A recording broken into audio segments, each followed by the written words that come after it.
Nur Damayanti Bitina Syarihan, and my student ID is 2024 2555 and 44. My name is Nurin Batisha binti Muhammad Razak. My student ID is 2024 276136. Hi, Assalamualaikum. My name is Muhammad Syamil Ilhan bin Sarahan. My student ID 2024649446. Assalamualaikum. My name is Muhammad Izzuddin bin Muhammad Razaki. My student ID is 2024288398.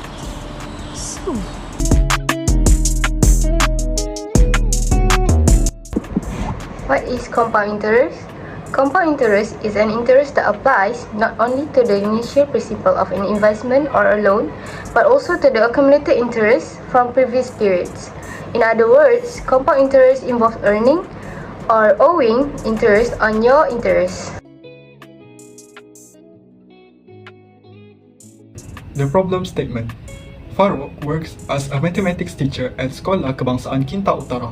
He deposited 5,000 ringgit into BIMB term deposit I Tawaruk as a part of preparation in case of any emergency and for essential needs. This amount was collected during his part-time job as a food panda food delivery rider. This account offers an interest rate of 2.30% that compounded semi-annually for 5 years.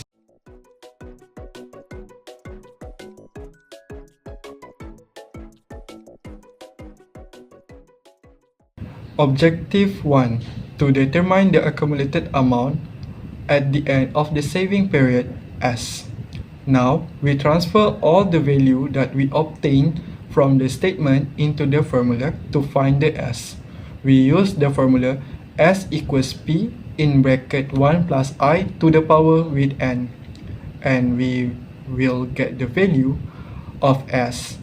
S equals 5,000 in bracket 1 plus 0.0115 to the power with 10.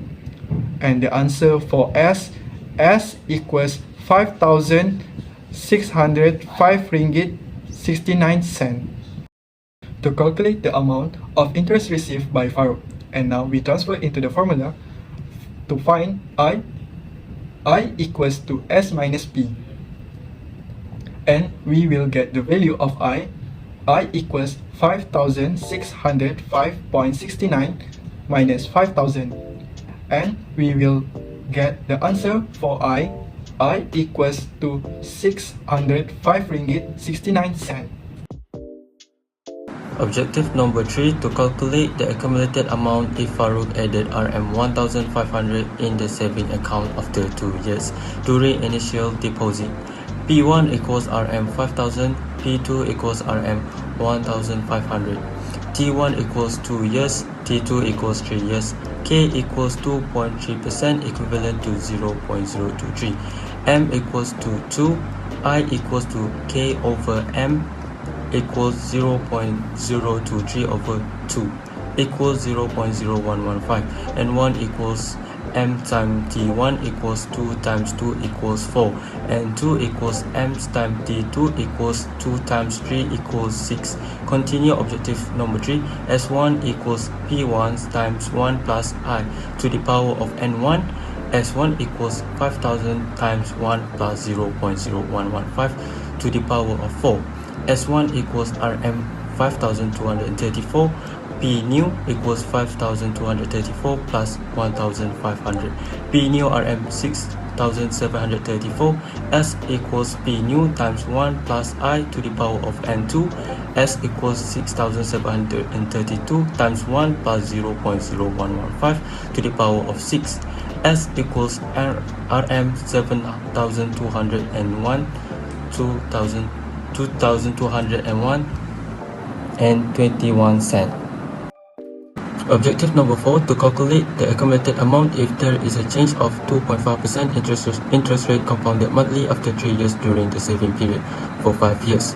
P equals RM 5,000, T1 equals 3 years, K1 equals 2.3% equivalent to 0.023.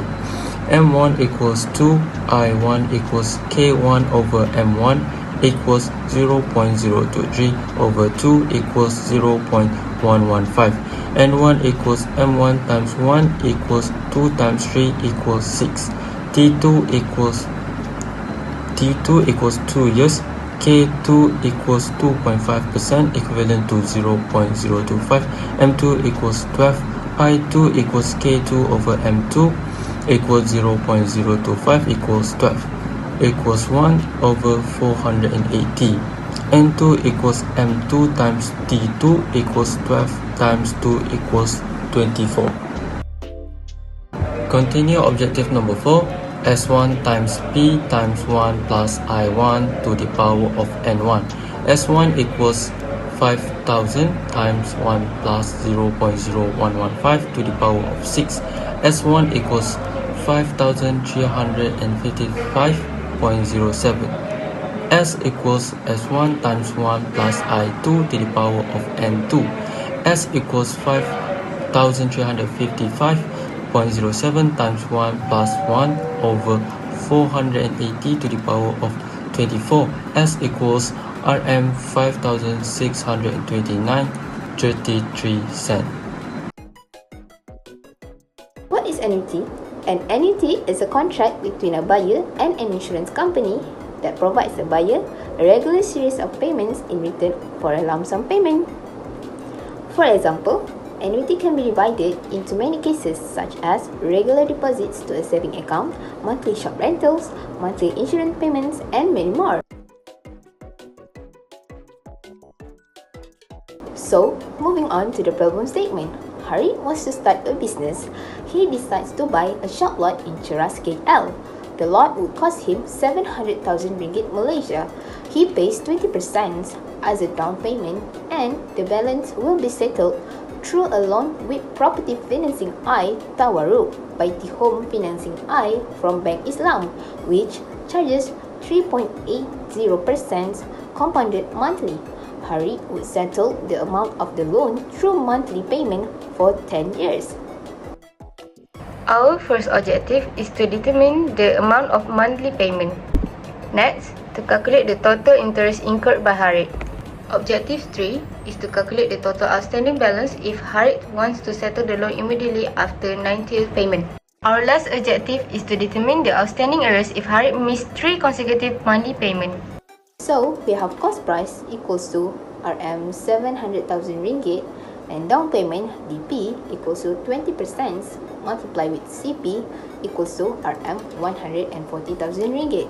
Balance P equals to CP minus with DP equals to Rm 560,000 ringgit, which is A and the present value for the case study 2.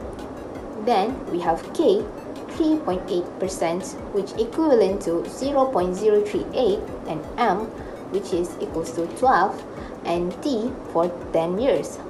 And we have I equals to K over M, which equals to 0.038 over 12 equals to 19 over 6,000.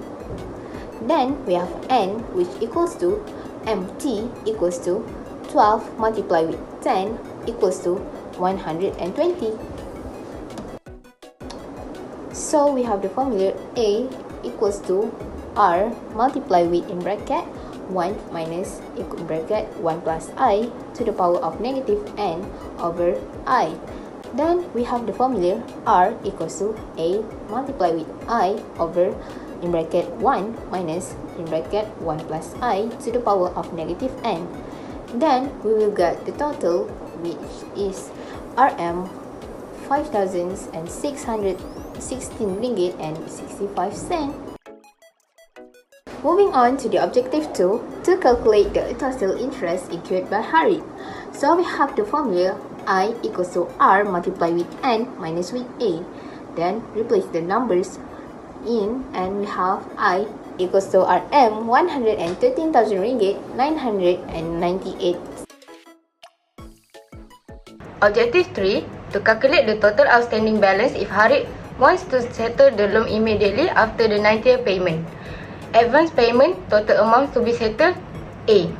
To find N, we're going to use the formula of N unpaid equals to N total minus N paid equals to 120 minus 90 equals to 30. To calculate the advance payment, we're going to use the formula of A N equals to R multiply in bracket 1 minus multiply in bracket 1 plus I to the power of n divide with I. And you're gonna get the answer 830 equals to Rm 160,501.20 cents. Objective 4. To determine the outstanding arrears if Harith missed 3 consecutive monthly payment and unpaid equals to 3 plus 1 equals to 4. To calculate the total missed payment, we're going to use the formula Sn equals to R multiply in bracket 1 plus I to the power of n minus 1 divide with I. Shift the information into the formula and we're going to get S for Rm 22,573 and 54 cents. In conclusion, Farouk and Harith are making financial choices that show their personal goals, but they have different methods for saving and investing. Farouk is cautious and getting ready for the future by putting 5,000 ringgit into BIMB term deposit iTawaruk account. This tactic reflects a careful method for financial growth, concentrating on safe, low-risk savings. On the flip side, Harith is investing a lot by buying a Rm 7,000 ringgit shop lot in Cheras KL.